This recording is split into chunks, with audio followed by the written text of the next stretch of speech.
Yesu Kristo yabayeho mu isezerano rya kera. Abantu benshi ntabwo bazi isezerano rishya ni iki. Kugira ahantu ibintu byahereye, kugira uko byakomeje, kugira aho bigeze, kugira aho bizakomereza, kugira n'igihe bizarangirira, uko bizarangira. Niko Bibiliya yubatse. Ryatangiye ryari? Turi mu isezerano rishya, turasomana Bibiliya autorite ya Kristo. Turasomana Bibiliya gusuka nk'abariho. Turasomana Bibiliya ubutsinzi, ntabwo tuyisomana ubwoba. Haleluya, haleluya. Dushimiye Imana y'ubuntu bwinshi yaduhaye umwana wayo Kristo kugira ngo abe mu cyimbo cyacu. Dushimiye Imana ko iduhaye umwanya mwiza w'agaciro ku buzima bwacu. Bavandimwe, nagira ngo dusangire ubu bumenyi kuko bwangiriye akamaro, nagira ngo namwe babagirire akamaro mu izina rya Yesu. Dusangire ibihe bya Bibiliya, kubera ko iyo utazi ibihe bya Bibiliya mu kuyisoma bumeze nk'utazi inyanja uri kogamo ari iyahehe, ari iyihe. Bibiliya imeze nk'inyanja. Bibiliya kuyisoma bivuze nko koga mu kiyaga. Mbese iyo uzi ngo ndi koga mu mazi yo mu gihugu cyanjye cyangwa igihugu iki n'iki, nta cyagutungura kubera ko byose uba ubizi. Nicyo kimwe rero no kumenya ngo Bibiliya ndi gusoma Itangiriro, ndi gusoma mu Kuva, ndi gusoma mu Barewi, ndi gusoma Yesaya, ndi gusoma Nehemiya, Yeremiya, ndi gusoma Esiteri, ndi gusoma Maraki, ndi gusoma Matayo, ndi gusoma Abakorinto, ndi gusoma Yakobo. Mbese ndi gusoma, mbese muri make aho ndi gusoma ni mu kihe gice cya Bibiliya, ku murongo wa Bibiliya. Mbese mu bihe bya Bibiliya ni hehe ni mu yahe mazi ndi kogamo. Ubwo bumenyi utabufite, icya mbere Bibiliya irakugora, ntabwo umenya ibyo uri gusoma ibyo ari byo. Kabiri, nta nubwo ibyo uri gusoma bishobora kukugiraho ingaruka nziza, ntabwo ushobora kugira icyo bigufasha mu bugingo bwawe cyangwa mu buzima bwawe. Ahubwo bisaba kumenya ngo ngeze ahangaha ngeze ni mu gice runaka, ni mu gihe runaka cya Bibiliya. Bibiliya rero igizwe n'ibihe bigera kuri 4 kugira ngo bize kubafasha namwe, kuko nanjye byaramfashije. Imana ibagirire neza. Ndabashishikariza kandi ko nibigufasha nawe utazabyihererana, ahubwo uzabisangiza mugenzi wawe, muzakoresheya kugira ngo ubutumwa bwiza bugere kuri bose. Imana ihimbazwe kandi abantu babatuke, kuko abantu iyo bamenye ukuri, Bibiliya ivuga ko abantu bazamenya ukuri kandi uko kuri ariko kuzababatura. Ntabwo bazabaturwa n'ubumenyi bwo mu mutwe, siyanse, ntabwo bazabaturwa no n'ibindi, ahubwo bazamenya ukuri kandi uko kuri niko kuzababatura. Bibiliya ikavuga ngo iyo nzira izitwa iyo kwera no guca bugufi, umugenzi niyo yaba umuswa ntazayiyoba. Kubera ko ntabwo bisaba filozofi nini, ahubwo bisaba gusa ubwo bumenyi Imana ikaguhishurira, kuko Imana niyo itwishura muri Kristo Yesu. Haleluya. Ntabwo ari twebwe twirukanka tujya kuyishaka, ahubwo iradushaka, ahubwo tukayemerera ikaba muri twebwe. Imana ihimbazwe. Rero nagira ngo dusangire ibihe bya Bibiliya. Bibiliya igizwe n'ibihe 4, imeze nk'umurongo w'igihe, icyo bita mu Gifaransa ligne du temps, cyangwa se mu Cyongereza timeline. Kugira ahantu ibintu byahereye, kugira uko byakomeje, kugira aho bigeze, abize amateka murabizi, kugira aho bizakomereza, kugira n'igihe bizarangirira, uko bizarangira. Icyo nicyo gihe, niko Bibiliya yubatse. Iyo ufashe ibintu by'igihe kizaza wenda ukabishyira uyu munsi, utazi ibyo ari byo, uba umeze nk'utazi amazi y'inyanja uri kogamo. Ntabwo nyine bikugiraho ingaruka za nyazo. Niyo mpamvu abantu basoma Bibiliya bakazimira. Namaze igihe kinini nsoma Bibiliya nkumva irambihiye.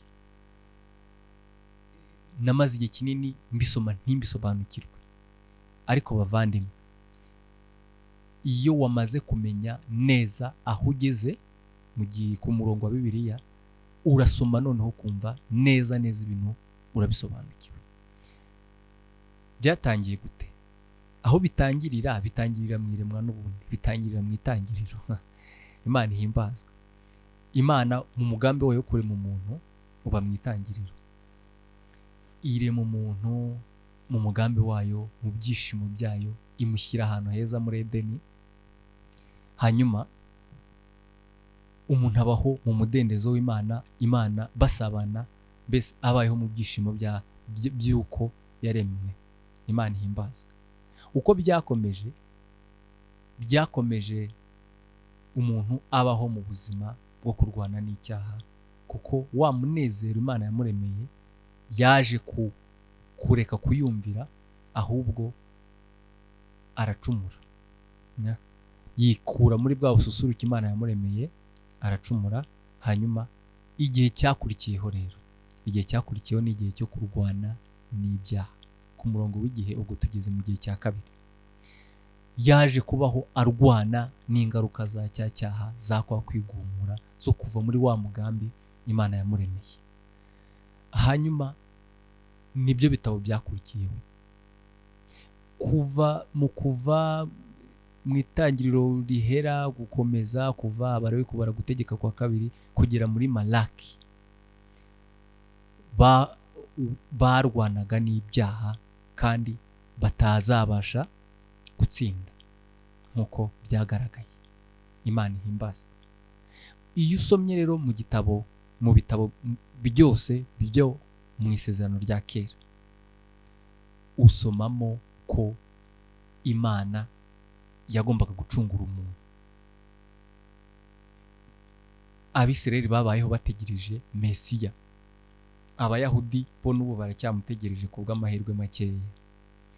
Nabyita amahirwe makeya yabo rwose.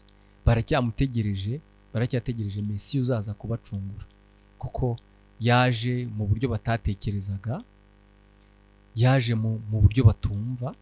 Hanyuma baravuga bati uriya ntago yaba ari we Mesiya, bitewe n'ukuntu bari bamutegerezanyije amatsiko. Bamutegereje kuva kuri Mose kuza kugera muri Malaki, ugacishamo imyaka 400 iri hagati ya Malaki n'isezerano rishya no kuza kwa Kristo. Ntago ari isezerano rishya, no kuza kwa Kristo, kuko Kristo nawe yabayeho mu isezerano rya kera. Ndaza turabikomerezaho. Abayahudi baravuze bati ntago umuntu twategereje n'aya matsiko yose n'iki gihe cyose ntago ashobora kuba ari uyu nguyu. Ntago byashoboka. Ntago yavukira ku mubaji, ntago yavukira mu bakene, ntago yakwakirwa gutya. Ntago bishoboka. Abayahudi n'ubu baracyategereje Mesiya uzaza kubacungura. Ariko dukomeje bavandimwe, Yesu yaje kuza nyuma y'imyaka 400. Nyuma y'igitabo cya Malaki, hagati y'igitabo cya Malaki na Matayo harimo imyaka 400. Icyo gihe cyose biravuga ngo ijwi ry'Imana ryari ingume. Mbese abantu bari bategereje gusa. Bivuga ngo abarira barire, abihanagura bihanagure, Yesu azaze mu mutuzo. Iyo myaka 400 abantu barayitegereza, ariko Yesu araza kandi aje n'ubundi yabayeho mu isezerano rya kera. Mbonereho kubabwira ko Yesu yabayeho mu isezerano rya kera. Igitabo cya Matayo, Luka, Yohana ndetse na Mariko, biriya bitabo by'ivanjiri, babyita amavanjiri, biri mu isezerano rya kera. Ibi ngibi abantu benshi, abakristo benshi ntago babimenya. Yesu Kristo yabayeho mu isezerano rya kera. Abantu benshi ntago bazi isezerano rishya n'iki, ryatangiye ryari. Icyo kintu rero kutakimenya biri muri bya bindi twavugaga byo kutamenya amazi uri kogamo n'ayahe, ni iyihe nyanja, ngeze hehe noga, aho sinzisanga mu mazi y'ikindi gihugu ugasanga bimbereye bibi, aho sinza Kristo ntazaza agasanga bikinshanze, ntazi gusoma Bibiliya, ntazi ijambo ry'Imana. Kuko kumenya ijambo ry'Imana bisaba kurisoma uzi ngo ndi gusoma ibi ngibi, ndi gusoma ibintu biri mu iki gihe. Ntabwo ari ugupfa gusoma gusa, nta nubwo ari ugupfa gusoma ngo ibyo usomye ngo uhite ubishyira mu ubu buzima. Bisaba kumenya ibi ndi gusoma mbere na mbere ndabisoma ndinde. Kabiri, ndabisoma biri mu kihe gihe cya Bibiliya, biri ku murongo w'igihe cya Bibiliya tugeze hehe. Nuko turi mu gihe cya kabiri rero, igihe cyo kubabazwa n'ibyaha, cyo kubaho mu bubata bw'ibyaha, ari cyo gihe abantu bari bategereje gucungurwa. Kristo araza, aza mu isi, aza mube abe ntibamumenya, abaho mu gihe cy'amategeko arayubahiriza, ariko aza gupfa, arahambwa, arazuka. Haleluya! uko kuzuka niryo tangiriro ry'isezerano rishya. Imana ihimbazwe. Kuzuka kwe niko kuzukana ubuzima bw'abera bose, niryo tangiriro ry'isezerano rishya. Mbese kuzuka nicyo gisobanuro cy'isezerano rishya. Iyo ibi ngibi umuntu atabizi, apfa gusoma gusa atazi uwo ari we. Kuzuka bisobanuye iki? Kuzuka bisobanuye, biravuga ngo kuko Imana ari umutunzi w'imbabazi, yaduhinduranye bazima na Kristo, ituzamurana hamwe nawe, itujyana mu ijuru turi mu buryo bw'umwuka. Mbese twabaye bazima kubwo kuzuka kwa Kristo. Natwe yaratuzuye, namwe yarabazuye, abari bapfuye muzize ibyaha n'ibicumuro byanyu, ibahindurana bazima na Kristo. Haleluya! Ubuntu nibwo bwadukijije, urukundo rw'Imana nirwo rwadukijije binyuze muri Kristo Yesu umwana wayo. Imana ihimbazwe. Umuntu rero utazi itangiriro ry'isezerano rishya, ntamenye ngo isezerano rishya risobanuye iki kuri njyewe, ntago amenya ngo arasoma Bibiliya ate, ntamenya ngo arasoma Bibiliya imubwiye iki. Nusoma mu Kuva, ugasoma mu Barewi, ugasoma muri Luka, ugasoma kandi no mu isezerano rishya, ndavuga ibitabo bya Pawulo, Abakorino, Abaroma, ugasoma Abefeso, Abatesalonike, ugasoma biriya bitabo, ntabwo uzamenya icyo bisobanuye rwose mu gihe utazi ngo ndabisoma ndinde. Warazukanye na Kristo? Nimba warazukanye na Kristo, nicyo kuba umukristo bisobanuye. Bisobanuye kuzukana nawe. Kuzukana nawe ukaba icyaremwe gishya, niko kuba umukristo, niryo sezerano rishya. Abo nibo turi bo, abamwizeye bose. Biravuga ngo muri Yohana 3:16, kuko Imana yakunze abari mu isi cyane, byatumye itanga umwana wayo kugira ngo umwizera wese atarimbuka, ahubwo ahabwe ubugingo buhoraho. Umwizera wese azukane nawe, abe mushya, azamuranwe nawe, abe kumwe nawe mu buryo bw'umwuka mu ijuru. Haleluya, haleluya! Kumenya ubwo bwenge bituma usoma Bibiliya uzi ngo ndinde, ndi hehe. Uyisomana ubumenyi, uyisomana icyo bita authority mu Cyongereza. Uyisoma uzi ngo bumva ikikubwira. Imana ihimbazwe. Kuko mbere yuko igira ikikubwira, ugomba kubanza kwibaza, irakimbwira ndinde? Urinde mbere yuko usoma Bibiliya, bundi urinde. Mbere na mbere utarakizwa ugomba kumenya ko uri umunyabyaha, ukwiriye ubuntu bw'Imana. Aho ngaho iyo usoma Bibiliya ikubwira iby'agakiza, nyine ukamenya ko ugomba gukizwa. Iyo wakijijwe rero, iyo wakiriye Kristo, wamwizeye, urayisoma, ubwo buri intumwa nyine ugomba kubwiriza abantu iby'ubutumwa bwiza, ibyo kuzuka. Ubutumwa bwiza dufite nuko Imana idukunda kandi yatanze umwana wayo kugira ngo umwizera wese abeho, abe hatari abikwiriye, abeho kubw'ubuntu bw'Imana. Ubwo nibwo butumwa bwiza dufite, nibwo butanga kuzuka. Kuzuka kwa Kristo kwatuzuye niko gakiza kacu. Ni nako dusoma Bibiliya ubwo twageze mu isezerano rishya mu gice cya 3. Igice cya 3 cya Bibiliya ku murongo wa Bibiliya kivuga ko twazutse. Haleluya! Abamwizera bose ni bazima, ufite uwo mwana afite ubugingo, arabufite ubu ngubu, ntabwo utegereje kuzabubona. Ngo kera najyaga numva nibaza nzabona ubugingo, bajyaga bavuga kugaruka kwa Kristo, nkumva ngize ubwoba cyane kubera gutinya ngo mama nzabona ubugingo, nzarimbuka cyangwa se nzarimbuka. Ariko iyo umaze kumenya ko wazukanye na Kristo, wamwizeye, kandi kumwizera bisobanuye kuzukana nawe, ntabwo ugifite ubwoba bwo kuzarimbuka cyangwa utazarimbuka, kuko uri kumwe nawe mu ijuru mu buryo bw'umwuka. Imana ihimbazwe. Ibi urabyumva, ubyumva muri wowe, wumva urukundo Imana yagukunze igatanga umwana wayo ikamuguha utabikwiriye. Haleluya! Uko niko kuzuka bavandimwe. Ni nacyo mbese Kristo naza ntago azadutungura. Imana ishimwe, ntago azadutungura, kuko tuzaba dusanzwe tubana nawe turi mu buryo bw'umwuka mu ijuru iburyo bw'Imana. Imana ihimbazwe. Haleluya! Dusanzwe turi kumwe nawe mu ijuru mu buryo bw'umwuka. Ntabwo rero tugifite ubwoba bwo kuvuga ngo mama je byagenda bite, twagenda gute. Azaza aze gucira kwiteka abanzi b'umuntu. Abanzi b'umuntu ni iki? Ni isi, umubiri na Satani. Ibyo ngibyo nibyo byabaswe n'ibyaha rwose, nibyo bitazacungurwa, nibyo azabaje guciraho iteka. Ariko ubugingo bwacu bwaracunguwe kandi bwacungujwe igiciro. Dufite ubugingo muri Kristo Yesu. Nimba dufite uwo mwana, dufite ubugingo. Imana ihimbazwe. Ubu butumwa nibwo ni ingenzi kubumenya, nibwo butanga kubaho, butanga ubuzima. Imana ishimwe kandi ihimbazwe. Haleluya!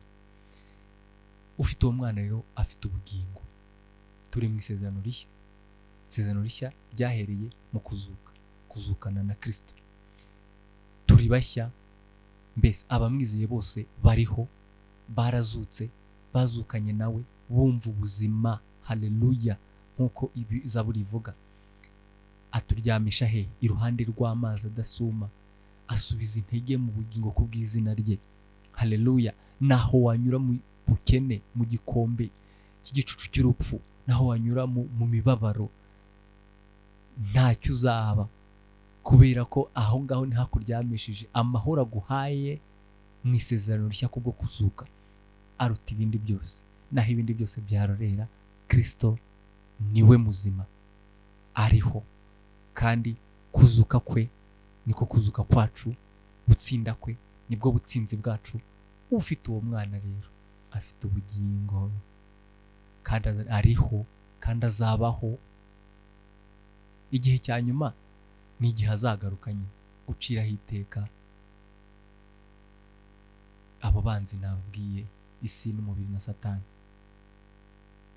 Baciriweho iteka, ariko noneho hazaza ku gukora uwo murimo kugira ngo abera bagere ku mwuzuro wabo rwose, abanzi babo bacirweho iteka. Imana ihimbazwe. Haleluya! Turi mu isezerano rishya. Abigisha, mwigisha abantu ko turi mu isezerano rishya. Nimubasomera ibyanditswe byera biri mu isezerano rya kera, mumenye ko bari mu isezerano rishya. Ntimubabwire nk'abagitegereje Mesiya uzaza, cyangwa Mesiya waje uri mu isi, cyangwa Mesiya wapfuye uri mu gituro. Oya, mubabwire nk'abafite Mesiya wazutse uriho, cyangwa se mubabwire nk'abategereje kuzuka, mbese nk'abatarizera. Mubabwire ubutumwa bwiza bubazura, bubakiza. Mbese abantu mumenye gusobanura ijambo ry'Imana. Ijambo ry'Imana murisobanukirwe mbere na mbere yo kurisobanurira abandi, hato mutazaribwira abantu nabi nk'uko byagenze, nk'uko byambayeho. Nabimenye nabi. Kubera iki? Kubera ko narisomaga nyine nk'uwoga mu nyanja, ariko iyo nyanja ntazi ko ndi koga mu mazi y'icyo gihugu, ntazi ikipe irwana ikina n'indi, ntazi ngo ni igihugu kirwana n'ikindi. Ari ugusoma, ahubwo nkumva biramvuna, birambihiye. Ariko nyuma yo kumenya ko ndi mu isezerano rishya, turi mu isezerano rishya, turasomana Bibiliya autorite ya Kristo, turasomana Bibiliya kuzuka nk'abariho, turasomana Bibiliya ubutsinzi, ntabwo tuyisomana ubwoba. Haleluya. Nimba warakijijwe menya ngo ufite imbaraga muri Kristo Yesu, afite imbaraga muri wowe, ufite imbaraga, mbese urayisomana ubutsinzi bwa Kristo. Bityo nuyisoma gutyo izakuryohera, nta n'ikintu kizagucanga, ahubwo uzumva. Mperutse gusoma ibisekuru bya Yesu. Ibisekuru bya Yesu ubisomye utazi icyo bisobanuye, utazi ubutumwa bwiza, byakubihira rwose, kuko harimo n'amazina agoye kuvuga mu rurimi rw'ikinyarwanda. Ariko narabisomye nkuramo ikintu gikomeye cyane. Mbese ibisekuru bya Yesu mbese byagiye binyura ku bantu batabarwaga. Reka mbaho urugero rwa Salomo. Salomo yavutse kuri Batisheba. Batisheba ni umwe ni muka Uriya. Dawidi yaramusambanyije, hanyuma abyaramo umwana arapfa, ariko nyuma aza kumutwara, hanyuma aza kubyara Salomo. Salomo yavutse kuri Batisheba. Bivuze iki? Bisobanuye ko umugambi w'Imana wanyuze ahantu mu by'ukuri turebye twebwe nk'abantu hadakwiriye, ariko Imana n'ubundi inyuza umugambi wayo mu buryo butandukanye n'ubw'abantu. Imana ihimbazwe. Menya ngo ndasoma Bibiliya ndinde, ndayisomana ubuhe butware, ndayisomana iyihe power. Hanyuma nubimenya ibyo ngibyo bizagufasha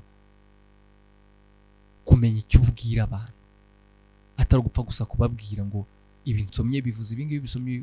Mbese ugashyira abantu mu butayu, kandi Kristo yarazutse, kandi ubutayu mbese utazi iyo bari. Mbese uba uri kubwira abantu ngo bategereje Mesiya, uri kubwira abantu ubutumwa nk'aho bategereje Mesiya. Wibabwira ubutumwa bw'ubwoba. Ubwoba bw'iki? Yesu yaratsinze, yarazutse, yaratsinze. Bibiliya isezerano rishya yatuzuranye nawe, ituzamurana nawe, itwicazanya nawe mu ijuru, turi mu buryo bw'umwuka. Haleluya. Ngayo nguko, icyo nicyo gihe turimo, mu gihe tugitegereje ko tuzabona umwuzuro wo kwera kwayo, twambuwe iyi mibiri. Imana ihimbazwe. Ibyo nibyo bihe bine bya Bibiliya: igihe cyo kuremwa, igihe cyo kubana n'ibyaha, igihe cyo ko twacunguwe, n'igihe Yesu azagaruka gucungura abantu. Mu gihe ataragaruka kuducungura, twarabatuwe rwose mu mwami wacu Yesu Kristo, nk'uko tujya tubiririmba ngo twarabatuwe rwose mu mwami Yesu Kristo, twigisha ijambo rye rizima mu mbaraga z'umwuka, cyo dukomeze tujye mbere, dutsinde ibigeragezo, turwane intambara twizeye, twihanganire byose. Twaratsinze, turi abatsinzi ku bwa Kristo. Ntabwo turi abatsinzi kubwo kugerageza kwacu, ntabwo turi abatsinzi kubwo gupambana kwacu. Turi abatsinzi kuko Kristo yatuzuye, kandi ariho muri twe. Pawulo niwe wanditse ngo nabambanywe na Kristo, none ndiho, nyamara si njye uriho, ni Kristo uriho muri njye. Ibyo nkora byose ndi muri uyu mubiri bikoreshwa no kwizera. Haleluya. Bikoreshwa no kumwizera. Umufite, umwizeye, afite ubugingo, kandi Kristo ariho muri we, kandi arakora, aratsinda, aranesha. Uwo muntu ufite uwo mwana agendana ubutware, n'ibyo ajya gukora byose abikorana ubutware n'ubutsinzi, kuko Kristo ari umutsinzi muri we. Imana ihimbazwe. Iryo ni ijambo ry'Imana rero bavandimwe. Reka dusenge mu izina rya Yesu. Mana yera y'imbabazi, iri jambo ryawe urikurikirane, ubature abantu bawe kuko ari wowe ubasha gutanga agakiza, ubasha gutanga ubutsinzi muri Kristo umwana wawe. Icyubahiro no guhimbazwa n'ubutware n'ibyawe mu izina rya Yesu.